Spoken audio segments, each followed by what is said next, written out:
Good afternoon. My name is Jim Conlan and welcome to the latest episode of our sports show. As you know, we premiere every month called our sections of icons of sports entertainment industry. So in that section, we look to speak to former wrestlers, boxers, UFC fighters that appeared in the entertainment industry. So it's whether we've spoken to the likes of Chuck Liddell, we've spoken to the likes of boxers like Larry Spinks, Larry Holmes. We've spoken to female wrestlers, Maria Kanellis. We've spoken to wrestlers like Al Snow. We've spoken to female boxers, female UFC fighters, all people that have made their mark either in the mixed martial arts or in the sports entertainment industry and such. And our guest this evening is a guy that actually has crossed both genres in terms of mixed martial arts and wrestling.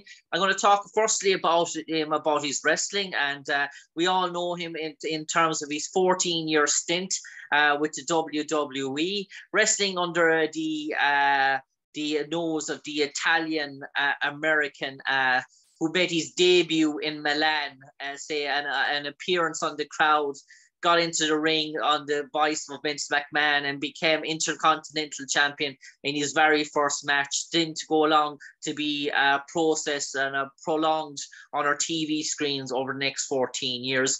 The wrestler known as the one and only Santino Marella. And I suppose, Santino, in terms of your background, in terms of growing up as a youngster, were you always sort of a wrestling fan? I know you were born in Ontario, Canada, and your family are of Italian descent. So did you always feel that sort of Italian sort of heritage sort of growing up? And what made you sort of decide at a young age that a professional wrestler is what you wanted to be? Oh, it's actually interesting. I mean, I was a fan of the golden era of professional wrestling. You know, I was a Hulkamaniac, and I liked the British Bulldogs and Jimmy Superfly Snuka. But that was about it. I never thought it would be something I would pursue. It seemed like it was impossible, to be honest. I mean, how do you become a professional wrestler? But I was definitely a fan. And then later, I wrestled amateur, like Olympic style wrestling, as well as judo.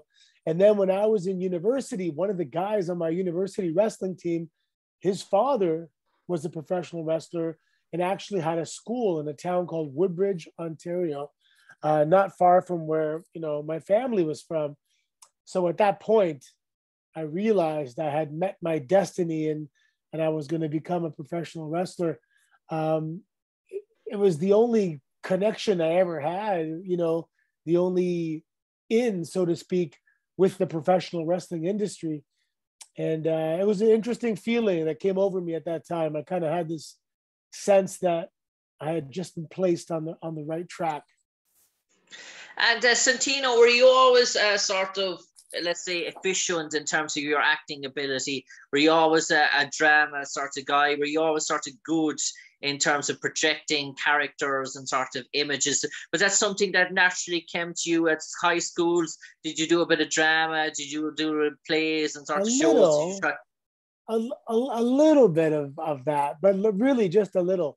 But, you know, in high school, I would MC the pep rallies for our football team. And, you know, I was always outspoken and I wasn't afraid of speaking in front of a large audience. Yeah, a bit of the class clown, you'd say, you know.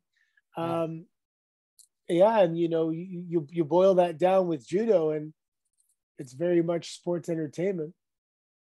And you sort of got your foot in the door of Ohio Valley Wrestling in terms of starting off, which is the sort of temporary sort of development ground of the WWE. Was that hard enough to even get your foot in the door of Ohio Valley Wrestling? And were you criticized and scrutinized, and was it a thorough sort of regime there in terms of the dropout rate in terms of people that sign up for that and in terms of going to WWE? Because I imagine an awful lot of people sign up and pay up, but I imagine it's like boot camp in certain sense. If you're not up for it, the dropout rate, I imagine, is fairly intense and fairly high as well. Well, Ohio Valley Wrestling was two things at once. So, you know, on one side, it's a school and they have a beginner's class, an intermediate class, and an advanced class. But simultaneously, the advanced class is also the WWE developmental class. So I went there and I started in the beginners class. I was already a high level athlete, and I had just spent a year in Japan. So I was, a little bit ahead of everyone else in the beginners class. So I was only there for like a month. And then the majority of my time was in the intermediate class with Mr. Rip Rogers.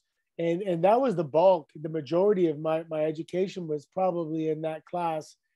And then as I graduated into the advanced class, that's when I knew that I'd be seen by WWE producers, personnel, as they were checking up on the other guys in the advanced class that were at that point developmental talent. So I started standing out from the actual developmental roster. And that's how I got signed, actually. Because in that class, let's say there was 30 guys, 26 were developmental talent, and only 4 of us were just, part of the school. Okay. And imagine 4 of you were part of the school. So were you the only one that made that journey from beginner at that time all the way through to the WWE? Was there anyone else that sort of made that trip with you? Yeah. I'd say JTG from Crime Time. Okay. I think we spent a lot of time. I think we were in all the same classes. And also Armando Alejandro Estrada, who was a manager at the time. He also came from my class. But I mean, the people that came from OVW, there's lots of them. Beth Phoenix, Shelly Martinez, Damian Sandow. The list goes on. From my generation alone, Cody Rhodes was there. CM Punk came through there. But as far as starting in the beginners class, not too many actually. Yeah, and in terms of Santino, in terms of learning all the techniques, in terms of your techniques involved in WWE, learning how to fall properly, learning to think. Was there any times within that sort of camp that you said, maybe this is not for me? You sort of maybe questioned maybe a self-doubt in terms of how you're going to make a living off this. Was there any sort of questions early on in the beginning that made you start to second guess yourself where you are on the right track to success? No, I never second guessed myself at all, actually. It was only, I equate it to imagine a tightrope walker. And, when you're walking across the tightrope, you're laser focused. And then once you get to the other side, you can look back and say, wow, that was dangerous. And that's the way I was. I was so focused. I was training 3 times a day. There just wasn't a doubt in my mind that this was going to happen. And then when I look back, I was like, wow, that was crazy, because if it didn't happen, I would have set myself up for a disaster. I was spending all my savings, and I was all in. If it was a poker tournament, I was all in.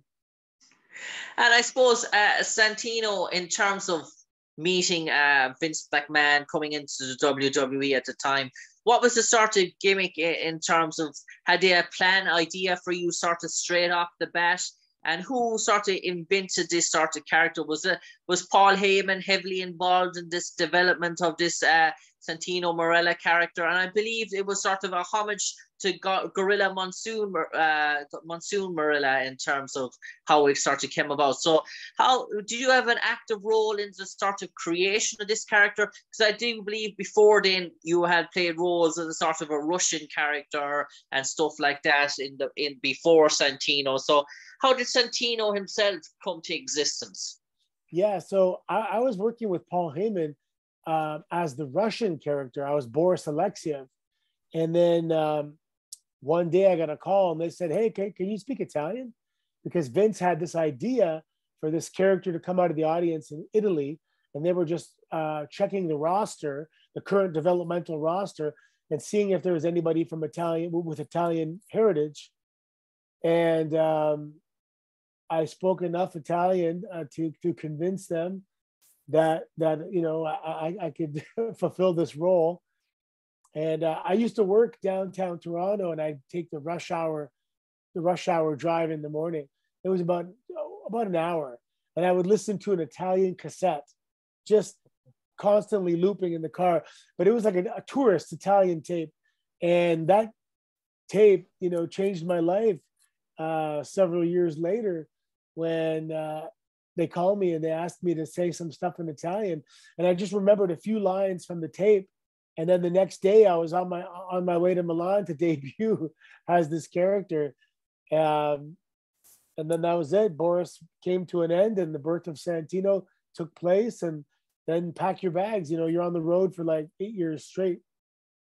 I suppose that's, you mentioned there about Vince McMahon, and was that evidence that Vince McMahon could go to bed one night, have a dream about a sort of scenario, get an idea into his head, and then within 24 hours, within 24 hours, everything's rolling, everything is on the dice, and it's coming to pass. Was it that sort of sudden with sort of Vince in terms of he got an idea for a character, as said, Vince is the main man, he's the boss, let's roll with it? Is it that how characters can be created overnight in terms of Vince McMahon, in terms of any sort of idea that comes into it, he wants to make it happen, bang, it happens? Yeah, I mean, I heard stories for Crime Time, for example, that they had filmed a vignette and somebody was playing it in the office as Vince walked by the office and looked in and said, you know, who's that? What's that? Somebody explained it. And he said, hire them. And, you know, that's a story, but, you know, I wasn't there, but it could happen that fast. The Highlanders showed up to a tryout in their full gear. And I heard they got hired on the spot because he just appreciated the moxie, you know. And for myself, I was driving to a live event on Friday. I got the phone call. I flew out Saturday, landed in Italy on Sunday, and debuted on Monday. So it happened pretty fast for me. But, you know, you have to believe in your preparation and you have to be confident. And I felt that I was prepared for that moment. And I was. And Lord Tamerson on his soul, Umaga, who's no longer with us.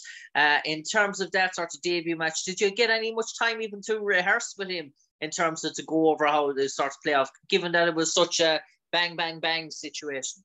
Yeah, no, we just walked through it once, talked about it. That was it. That was it. I was ready to roll. And in terms of your sort of career in the W, if I would go through every sort of thing, we'll be here for tomorrow morning over 14 years. So I just pick out some of the highlights. Obviously, becoming an intercontinental champion, but it's some of the sort of feuds that people remember most memorably, and so the interactions throughout your WWE. One thing sort of jumps off the page for me, the great Roddy Piper, and your sort of interaction with Roddy and appearing on the Jimmy Kimmel show to sort of promote that. Was that almost like a boyhood dream come true? Were you actually starstruck when you were standing in the footsteps of Roddy Piper? Obviously, you mentioned about growing up in that generation. Piper's pace, obviously, I've seen that in TV as a young boy, and all of a sudden you're coming toe to toe with Roddy Piper. And did you almost feel like that in terms of where you are, in terms of your development, that you reached the pinnacle when you were sharing a ring with Roddy Piper? Yeah, it was definitely surreal. My brother and I were both huge fans of his, and when you work with someone like that, it's not just work; it's like a learning experience as well, you know. And he'll just talk you through it, and you'll see how calm he is and how professional he is. He had to slap me in the scene, and we did like 8 takes. So he slapped me like 8 times, and he kept apologizing, but he was like, you know, I have to do it, right? And I'm like, no, of course. I'm like, no, it's all good. Go ahead. But yeah, he's a strong guy, and his slaps are pretty intense. I suppose Santino, another great story. We can't not pass your sort of storyline with Maria Kanellis. And obviously, Maria, we know her, one of the most beautiful women in the world at the time, appeared in Playboy, a fantastic actress as well, fantastic wrestler, fantastic sort of show person. But that sort of on and off sort of story and interaction. Do you have an awful lot of fun playing with that yourself, Maria, off takes? Were you busting up laughing when you went back sort of stage in terms of that? Obviously it ended when she headbutted you in the sort of nether region and sort of such, but the drama, the camaraderie about that, did you actually feel that the professionalism that Maria brought to sort of scenes, that you were able to bounce off each other? Do you feel that you had this on-screen chemistry that you could both play the sort of, let's say, the both nonsensical characters as such?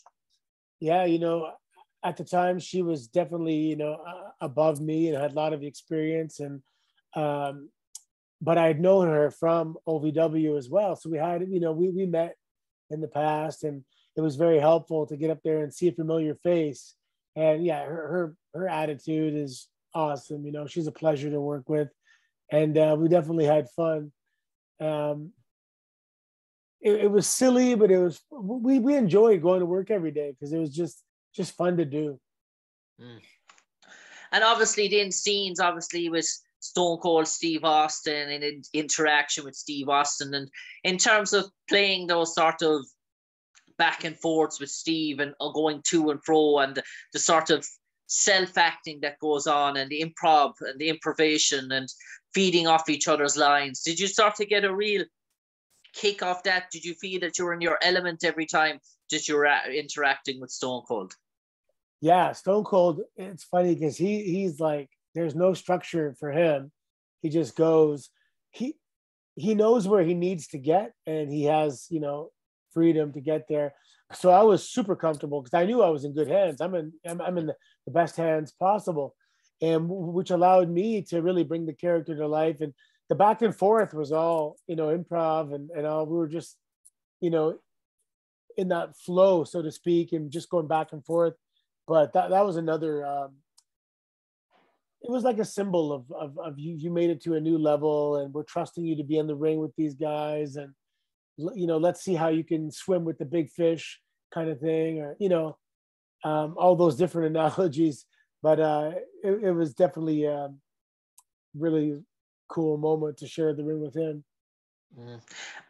In terms of two other characters now that probably in terms of wrestling sort of history, so they'll probably be known in terms of their physique, and in terms of that, probably not for their achievements, but in terms of their physique, two absolutely ferocious sort of specimens in terms of in terms of size, humility, Vladimir Kozlov and the Great Khali, and interactions with him. And do you almost feel at times when you were with the Great Khali in terms of interactions with him and looking up the same and seeing what probably is a guy that's over 7'4" and 7'5" and saying to yourself, how are we going to sort of play this out in terms of the ring, in terms of being together, in terms of function, and how do I sort of make myself sort of stand out with you in terms of not being in your sort of shadow as such? And same with Vladimir Kozlov. He's such a sort of an intense figure, that sort of commanding sort of presence. Was it hard for you to sort of say, how am I going to make sure that I sort of stand out here as well? Well, it's funny because for every good comedic duo, you need the comic guy and the straight guy. So Kozlov was such a, stone-faced Russian animal. Even Khali, because he's not, English is not his first language, so he didn't have to say as much. He was just such a character that the chemistry, believe it or not, is actually easy in those situations. Okay. When you have two, vastly different characters. And I suppose, Santino, I just want to bring you on now. Obviously, you won the USA Championship against Jack Swagger. So obviously, you achieved tag team titles. You achieved USA Championship belts, intercontinental belts. In terms of some real funny gimmicks in terms of WrestleMania and stuff like that. But I just want to bring you on a serious note, neck injuries. And it was something that dogged you in your sort of career as such. The third neck injury, unfortunately for you, was the injury that made you call it a day. And was there a serious note that you could actually have become paralyzed maybe in terms of, was concussion a serious injury in terms of neck injury? Or was there any stage where they said to you, if you do this anymore, you could end up in a wheelchair, your quality of life? Was there a point where you said, look, I can't put my family through this anymore. I've had a great stint, but there's a real risk in my health? And was it so bad that you were told, listen, this is it? Yeah, no, I mean, there was a day, so I would have these flare-ups, right, where it was very stiff and I couldn't move. And they'd be good days and bad days. And then all of a sudden, the bad days were getting closer and closer with less good days in between them. And then it just got to a point one day, actually, I just couldn't move my neck at all. And so I had a piece of bone that was like touching my spinal cord.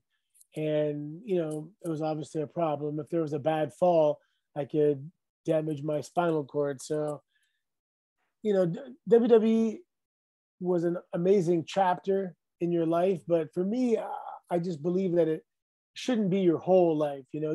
I had a whole life before WWE. I've had a whole life after WWE. I just didn't want to risk the rest of my life. Yeah. And I suppose, Santino, you did go around before that happened. You did, in terms of the independent circuit, you had a brief stint at Impact Wrestling as well. How did you find that going to Impact Wrestling? Was it sort of, do you feel that it was maybe at the time, 2017, it was probably struggling to find its way, its feet? Did you feel like, well, listen, I had such a run with WWE. This is not really what I thought it was going to be when I arrived here? For Impact? You're talking about, Yeah. you're talking about Impact Wrestling? Impact Wrestling, yes. Oh, they were in my hometown. So I just worked with them a couple of times because they were in my hometown. Okay. I had some students that were getting some opportunities, and I'm just a personal friend of Scott D'Amore. But okay. I'd love to work with Impact in the future. It's incredible what they got going on there. Scott has turned that thing around, and they continuously are having some of the best matches out there. The product's fantastic. But no, I never worked with them before. I mean, just one off here and there. But there were some rumors that I was signed to a deal, but I wasn't. Okay. And I suppose, finally, before we leave the sort of Santino character behind, last thing, your daughter, I do believe, is with the company at the moment, Ariana sort of Grace. And do you almost feel like more nerves watching your daughter at these sort of events, get more nervous in terms of that? And as a father that's been there, that's seen the highs and the lows in terms of what it can, obviously she saw you in the ring, she obviously grew a love and affection towards it. Were there times where you started yourself, just said, listen, it's not all as glamorous as what it's made out to be as well either? Well, she has a pretty good understanding of so she came to my first match. She was already like 8 years old. And when I was living in Japan, she came there for a month. She came down to Louisville for a month. She's been on the road with me. She knows it's sometimes boring and not that glamorous. And she has a very good understanding of what it takes to do this. And then when she finished university, we sat down and, I knew she'd be very, very good at this. So she's a megastar in the making. In the next few years, I think she's going to be a household name.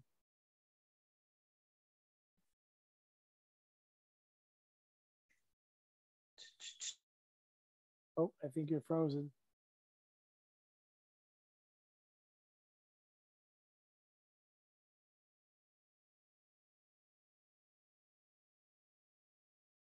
I'm freeze here. Oh, there you are. No, you are frozen again. I'm sorry.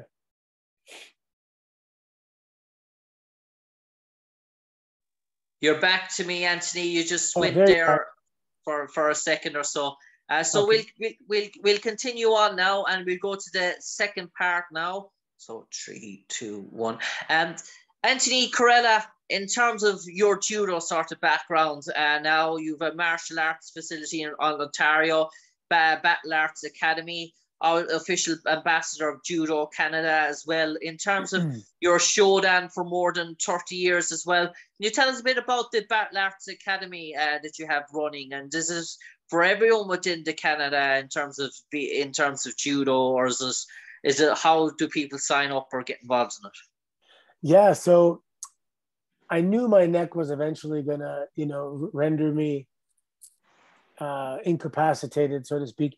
So I wanted to have a business up and running when that day came. And Mr. Ishikawa, the founder of the original Battle Arts in Japan, I was having lunch with him one day, and he's such an incredible coach and for submission wrestling and professional wrestling. So the beauty of it is when I trained at the original Battle Arts, the MMA fighters and the pro wrestlers, they trained together. Okay. And the pro wrestlers trained like pro athletes, and I loved it. And that's the way it should be.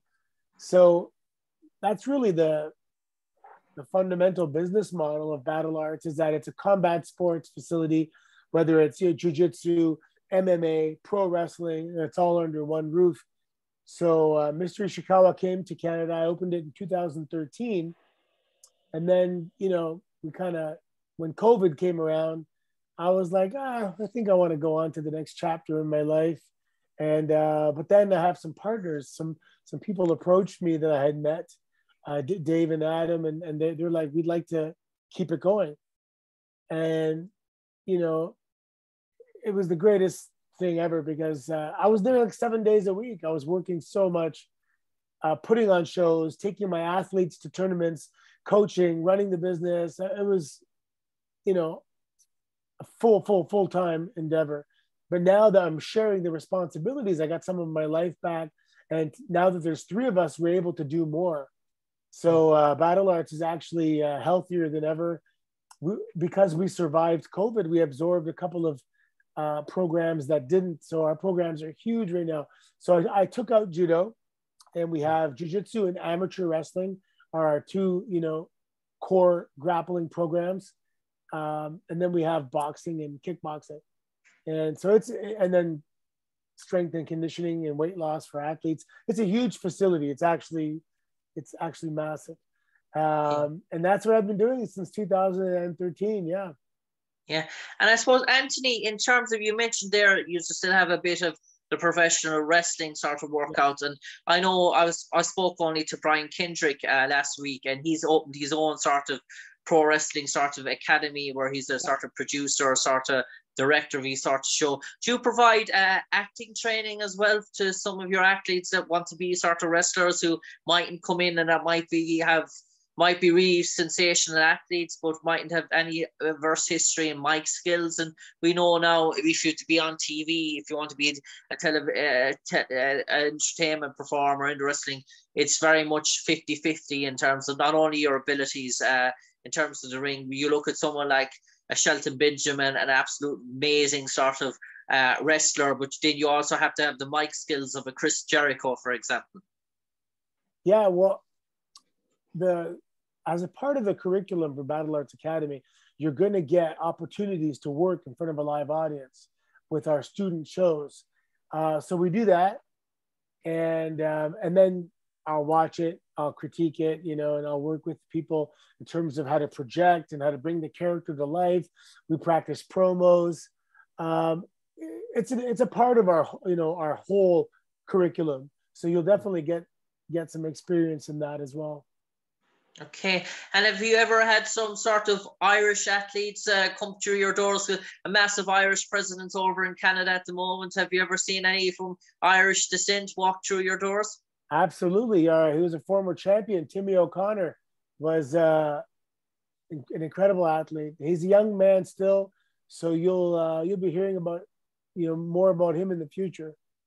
That's good to know. And finally, I suppose, Anthony, Santino, in terms of, this is for the one person as sort of such, when you look back at the 14 years you spent and your whole wrestling career, in terms of being highs, there have been so many lows, and if you just summarize it up in 2 sentences, how would you start to summarize yourself and the road you've been on, and would you do it all over again?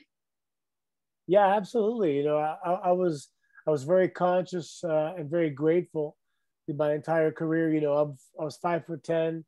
I got signed at 32 years old, so I was already defying the odds, so to speak, and because of that, I was extremely grateful the entire ride. And because I was grateful, I really enjoyed it a lot. I see some people there that worked there, and they just didn't seem to enjoy it. I don't know if it was the pressure or the stress or they wanted more or whatever it was, but I thoroughly enjoyed my time there. And yeah, it was an amazing chapter. And lastly, before I let you go, one thing, as forgotten of my mind. You probably have been with your time to WWE. You probably have visited Ireland or in the mid circuit. You probably wrestled in Ireland. Have you any memories of the Emerald Isle and your times being here, and any good story to share for a good 30 seconds before we let you go? Yeah, no, I've been a lot of Ireland. We usually started the tour in Dublin, and then we went to Belfast, and um, I've had some Guinness, that's for sure. And I'm actually coming. I'm just speaking with a gentleman. I'll be there for St. Patrick's Day this year. I'll be Okay. in Ireland for St. Patrick's Day, so it's going to be really cool. And my birthday is on March 14th, so it's going to be quite the celebration next year. Okay, a bit of advice for you: if you're in Ireland for St. Patrick's Day, do make it down to the south of Ireland. Do go and see the Cliffs of Moher, one of the wonders of the world, and the castles, and the geo parks and the Burn, and the beaches and the golf courses in the Hinch in County Clare. Do check it out. A wonderful part of Ireland as well. And Oh, I'll check it out. Sure. Massive castles, geoparks, Burn, karst limestone landscape regions, Cliffs and Moher. So if you want to see something different rather than big cities as well, it's a beautiful part of the country. Oh, that sounds amazing, actually. Yeah, I love that. Yeah, no problem. At the moment, Santino Marella, thanks for sharing your time, your memories today. Spending for over 14 years in the WWE just goes to show you that a dream can come true if you want it that much, and you certainly wanted it, and you made your way to the top, and provide us with so much comedic humor down through the years. And definitely you did what Roddy Piper did so well in the 80s. You were able to do so well in the early 90s as well on the TV screens. No doubt Roddy Piper be looking down, smiling at you there today in terms of what you were able to achieve as well. So at the moment, Santino Marella, Anthony Corella, take care and God bless. Take care. Thank you.